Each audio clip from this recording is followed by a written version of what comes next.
Welcome to chapter 34. This is the year where we complete 33 years and really the beginning of 34. We used to say happy birthday. A day of birth is where we look at it and we say it's happy. But let's think about life. Why don't we say happy life day? Every day is a happy day. It shouldn't be just on a birthday. You see, if we look at every day as an opportunity to be happy today, then it should be happy day, not just happy birthday. You see, our life is what we make it. We can make it fun. We can make it sad. We can make it with a whole lot of problems. But I want to tell you to make your life filled with peace, joy, and happiness.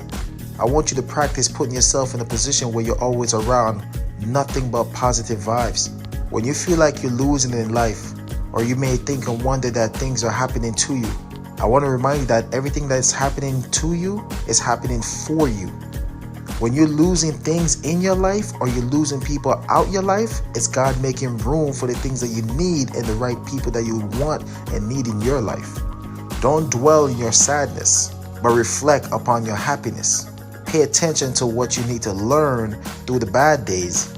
So when the good days come, all you do is celebrate them. You're going to always have people that won't believe in you. You're going to always have people that's going to talk bad about you. You're going to always have people that's there cheering for you too. So what you got to do is pay attention to those that believe in you. So when people say things about you, and if anybody doubts you, all you got to do is keep loving you and appreciate the people that's around you that believe in you. Life is what you make it. So what you make your life, what you want from your life, anything you want, you can manifest it. The Bible tells you that life and death is within the tongue. So a man thinketh, so shall be.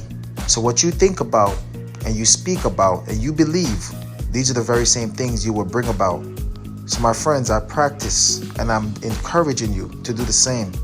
Manifest your greatness. As my big brother Rory Douglas always tells me, he says starve your distraction so that way you can start attract the things that you want. Life is what you make it. Every setback that you're going to encounter is setting you up for a greater comeback. Every time you face rejection, it's actually redirection.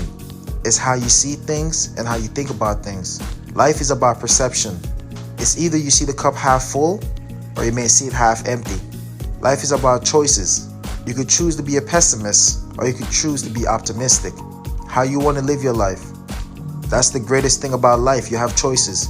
You could choose to be positive or you could choose to be negative. I just know in my chapter 34, I choose peace, love, forgiveness, wealth, health, joy. I'm here to speak life in everything that's against me. And I'm here to speak life into everyone that's for me. God bless you. Peace.